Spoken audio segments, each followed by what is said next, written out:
चलिए जनाब, बल्कि हम इसके जो टेस्ट अब सोल्यूशन अपने सामने रखकर पहले मैच कर लें और फिर हम इसको जो सवाल आपसे नहीं होंगे ना उसको डिस्कस कर लेते हैं, ठीक है। और बाकी आज स्केड्यूल भी शेयर हो जाएगा। आपने करना यह है कि स्केड्यूल के हिसाब से 7 जुलाई को फाइनल बुक का टेस्ट होगा, राइट। 9 जुलाई को हमारा पेपर स्टार्ट हो रहे हैं और 19 जुलाई से सॉरी 19 जून से आप लोगों के एग्जाम स्केड्यूल स्टार्ट होगा, ठीक है। आपने कोशिश करनी है, जिसके 2 पेपर है उन्होंने कोशिश करनी है कि आपको इकोनॉमिक्स में कितनी छुट्टियां चाहिए वो रखकर उन 2 गैप के साथ अपने पेपर रख ले। पहले अकाउंटिंग का रखना क्योंकि न्यूमेरिकल है, प्रैक्टिस इतनी, और उसके बाद मिनिमम 2 छुट्टियों का गैप रखना, मैक्सिमम तो 4 या 4 का डिफरेंस होगा मेरे ख्याल में, या 3 का, 3 छुट्टियां हो सकती हैं, मैक्सिमम 3 हो सकती हैं, मिनिमम 2। तो कोशिश करना कि कम से कम 2 छुट्टियां आपने दोनों में लाजमी रखनी है ताकि इकोनॉमिक्स के लिए आपको अच्छा खासा टाइम मिले। या 9 जुलाई को अकाउंटिंग रख लो और आखिरी दिन इकोनॉमिक्स रख लो, जिनके 2 पेपर है, और जिनके फिर 3 है या 4 है या जिस तरह उस हिसाब से फिर मैनेज कर लो, ठीक है। तो ये कोशिश करनी है आपने कि जो साथ साथ टेस्ट हो रहे हैं ना, इनको ना नियत के साथ, ये नहीं कि बस जान छुड़ानी। चले पहले इसके अपना सॉल्यूशन सामने रखें काइंडली। पहले इसका रिजल्ट देख लीजिएगा जनाब। जो पहला सवाल है उसका सी आंसर है, दूसरे का, इसको थोड़ा सा मैं बड़ा कर देता हूं ताकि आपको सही नजर आ जाए जी। पहला आपका सी आंसर होना चाहिए, अगर नहीं है तो मुझे बताना, जो नहीं है ना वो आपने उधर ही हाईलाइट करना है, फिर मैं डिस्कस कर दूंगा। और जो ऑनलाइन वाले स्टूडेंट हैं उनके लिए फिर यही होगा, जो रिकॉर्डिंग सुनते हैं कि वो फिर मैसेज ही कर देंगे, रिकॉर्डिंग के नीचे मैसेज कर देंगे या व्हाट्सएप पे मैसेज कर देंगे, तो उसको भी बता दूं। क्वेश्चन नंबर 1 का सी पार्ट हो गया, सी आंसर हो गया, 2 का ए, फिर 3 का सी, फिर डी, फिर बीटा बीटा दोनों का, फिर सी, फिर 8वें का 90,000, ये तो सवाल आपने कर भी लिया था, और 9 का बी डी और 10 का बीटा। डन, ओके होगी बात। अगले इसको कंपेयर कीजिएगा जरा, ये 11वें से शुरू हो रहा है,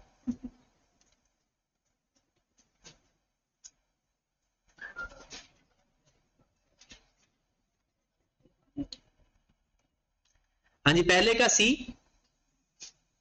फिर डी 12वें का, ये समझो ये 11वां सवाल है, ये 12वां है, ये 13वां है, 14वां है, 15वां, 16वां, 17वां, 18वां, 19वां और 20वां, ठीक है। सी, फिर डाल्टा, फिर सी, फिर ए और ए, ओके, फिर सी, फिर डी, फिर ए, फिर दोनों का 9 का भी बीटा और 10 का भी बीटा। गॉट इट, क्लियर हो गया। अब मुझे बताओ जो आपके सवाल नहीं हुए, या हो सकता है ये जवाब रिकमेंड हुए हैं, इनमें कोई गलती हो सकती है, ये भी पॉसिबल है। तो हो गया, वेरीफाई हो गया। अब चले टेस्ट के ऊपर, चले।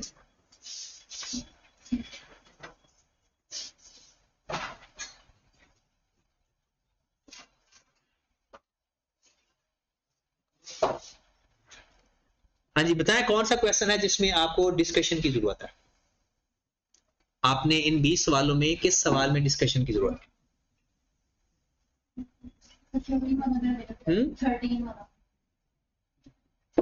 जी 13 वाले भी आ जाए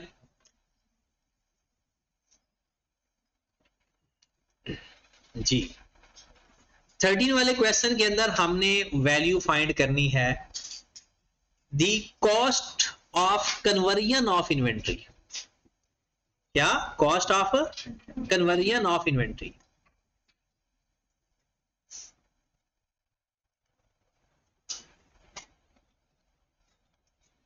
जी, तो क्या कन्वर्जन में रॉ मटेरियल आता है? रॉ मटेरियल तो आता ही नहीं है। डायरेक्ट लेबर आता है? बिल्कुल आएगा। सेलिंग कॉस्ट नहीं आएगी, जो नहीं आएगी ना हम उसको क्रॉस कर देते हैं। Depreciation of the plant and machinery आएगी, क्योंकि कन्वर्जन के अंदर ना मैन्युफैक्चरिंग सारी आती है। प्लांट एंड मशीनरी बिल्कुल आएगी जनाब। फिर डिस्ट्रीब्यूशन कॉस्ट आएगी? नहीं आएगी। मैनेजर, फैक्ट्री मैनेजर सैलरी आएगी। इनडायरेक्ट लेबर आएगा। इनडायरेक्ट मटेरियल कंज्यूम्ड बिल्कुल आएगा। और अदर प्रोडक्शन ओवरहेड, प्रोडक्शन तो सारे ही आते हैं।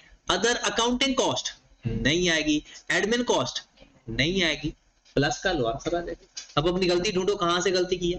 कन्वर्जन कॉस्ट में मटेरियल नहीं आता और नॉन प्रोडक्शन ओवरहेड भी नहीं आता।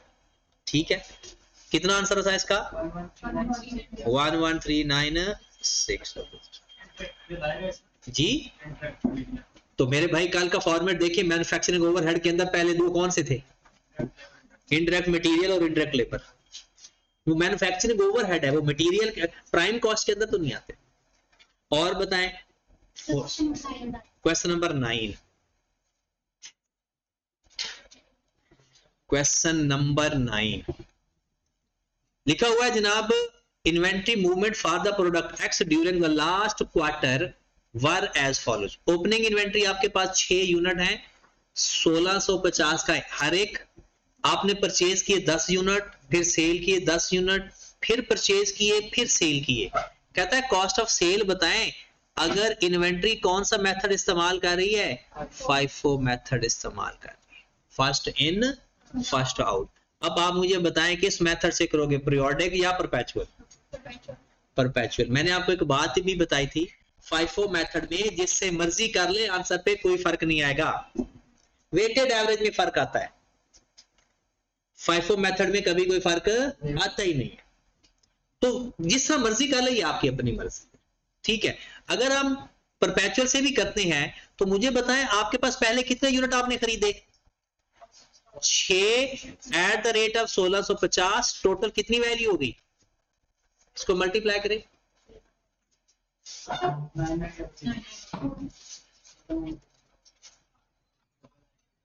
99 डन। ये आपके पास स्टॉक आ गया। हम ना डायरेक्ट मैं आपको तरीका सिखा देता हूं, आपने तो वो टेबल वाला सीखा है ना, ये डायरेक्ट भी हो जाते होते हैं। हाँ जी, आपके पास 6 यूनिट पड़े 1650 वाले, टोटल वैल्यू कितनी आ गई? 9900। फिर आपने 10 यूनिट और परचेज किए, किस रेट पे? 2178। कितनी वैल्यू आ गई?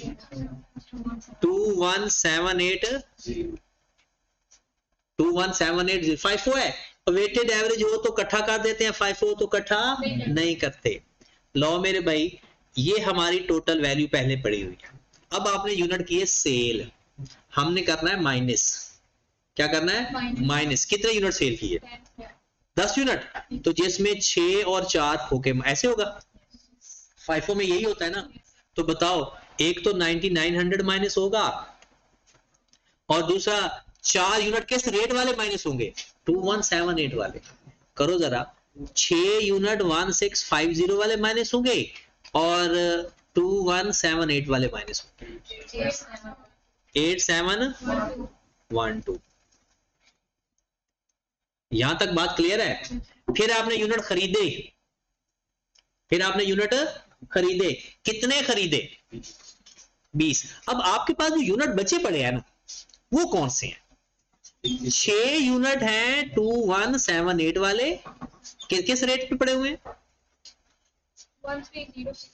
13068। और बाकी नया कितने खरीदे? 20 यूनिट, किस रेट पे? 2695। कितनी वैल्यू आ गई? 53900। अब आ जाए, ये तो खरीदने वाले आ गए। फिर आपने बेचे कितने यूनिट?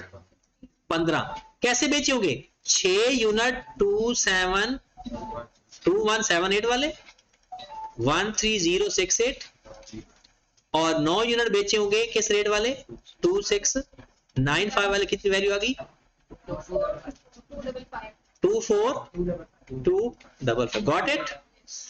बाकी जो बच गए वो होगा क्लोजिंग स्टॉक, और जो बिका उनकी जो सेल है वो कॉस्ट ऑफ सेल है। ये जो मैंने हाईलाइट किया इसको प्लस कर लो, यही तो कॉस्ट ऑफ सेल है आपकी। जो बिक जाते हैं उनकी कॉस्ट ऑफ सेल होती है, जो रह जाते हैं वो क्लोजिंग स्टॉक होता है। अगर अब वो आपसे कोई ये पूछे कि कितने यूनिट रह गए, क्लोजिंग स्टॉक कितना आएगा, तो पता है कितना आएगा? कितने यूनिट आपके पास पड़े हैं? 11 यूनिट 2695 वाले, 11 यूनिट 26, उसको मल्टीप्लाई कर देंगे। लेकिन उसने हमसे क्या पूछा है? Cost of sale. तो कितना आंसर आ रहा है? यही आ रहा है। चलो जी, और बताएं। सर मुझे 9 यूनिट आपने कितने यूनिट बेचे हैं जी? 15। फर्स्ट इन वन, आपके पास पड़े कितने हुए हैं? 26। फाइफो मेथड में कैसे सेल करते हो? फर्स्ट इन 6 पहले बेचेंगे फर्स्ट, फिर बाकी कितने रह गए? 9, वो बेचेंगे 2695 वाले। आपने लेक्चर पूरे नहीं लिए इसके? नहीं सर, वो आपने कैलकुलेशन चाहिए। ओके, और बताएं, और कौन सा सवाल है जो आपसे नहीं हुआ इन 20 क्वेश्चन में से? हो गए सारे? खत्म करते फिर अगले टॉपिक पे चले।